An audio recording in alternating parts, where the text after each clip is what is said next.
23년 말 윤석열 정부의 R&D 대폭 삭감에 맞서서 당시 그 공공연구기관 노조들 기관들 엄청나게 많은 성명도 발표하고 이래서는 안 된다는 이야기도 많이 하고 저희들도 함께 기자회견도 많이 했습니다. 그리고 그때 경고했죠. 이런 R&D 예산 삭감은 이게 긴축이 아니라 미래를 절단내는 거다. 그리고 이 청년 연구자들의 사다리를 완전 걷어차는 것이 아니냐 그런 이야기도 하고 또 흔히 이 신화력마저도 다 까먹어 버렸다 그런 이야기를 했습니다. 그리고 사실은 그 결과 연구 인력들이 많이 이탈되었고 과제가 중단되거나 축소되거나 장비가 그냥 놀고 있거나 이런 것들이 다 현실화되었던 게 사실입니다. 최근에 이제 이번 정부 들어서 내년도 R&D 예산이 35조 이상으로 이렇게 복귀가 됐습니다만 참 다행스럽긴 하고요. 근데 그때 당시 2023년에 5조 2천억 원, 약 16.6%를 삭감했는데 정말 역주행도 이런 역주행이 없었죠. 그 결과는 지금 참담하게 곳곳에서 이렇게 나타나고 있다고 봅니다. 총리님, 그때 그렇게 R&D 예산을 대폭 삭감한 영향이 매우 크지 않습니까?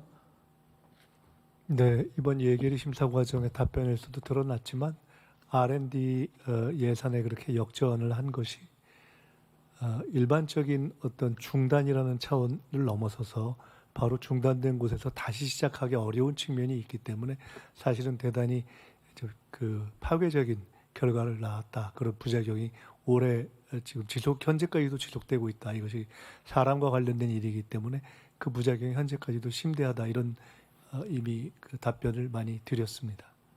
그래서 정부의 R&D 예산을 대개 보면은 가기부나 또 산자부나 또 여러 부서에 이렇게 골고루 나눠져 있는데요.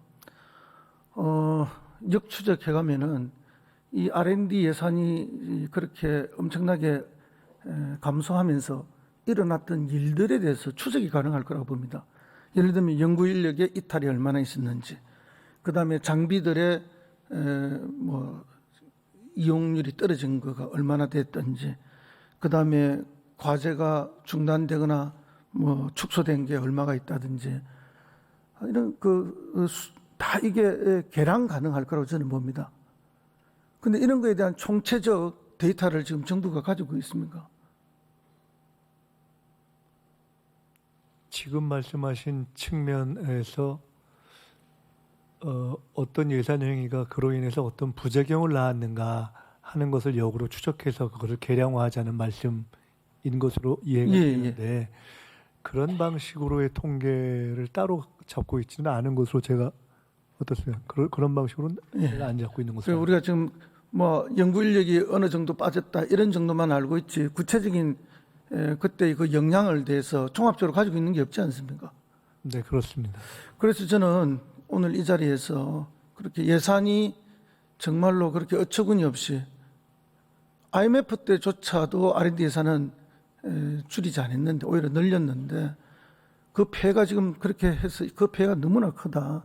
그럼 이 정도의 국가적으로 큰 폐가 있었으면 거기에 대한 종합적인 백서가 만들어져야 된다고 봅니다. 조사와 그 조사를 기록하는 게 필요하다고 봅니다. 전 그거 해야 되지 않겠습니까? 제기해 주신 문제의식을 충분히 공감하고요. 근데 그것이 어떤 방식으로 가능할지는 사실은 해본 적이 없는 일이라 조금 생각을 해봐야 될 것 같고 그 과학기술 분야의 R&D와 관련해 국한에서 우선 한번 그 구체적으로 역추적을 하는 것이 가능한지를 한번 관계장관과 의논해 보고 지금 말씀은 다른 여러 부처에 걸쳐 있는 것까지도 그렇게 다 할 수 있습니다. 충분히 할 수 있는 거고요.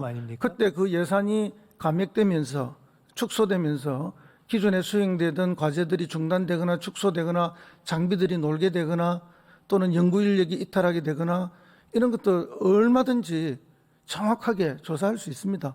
해당 기관들을 통해서 확인할 수 있고요. 그래서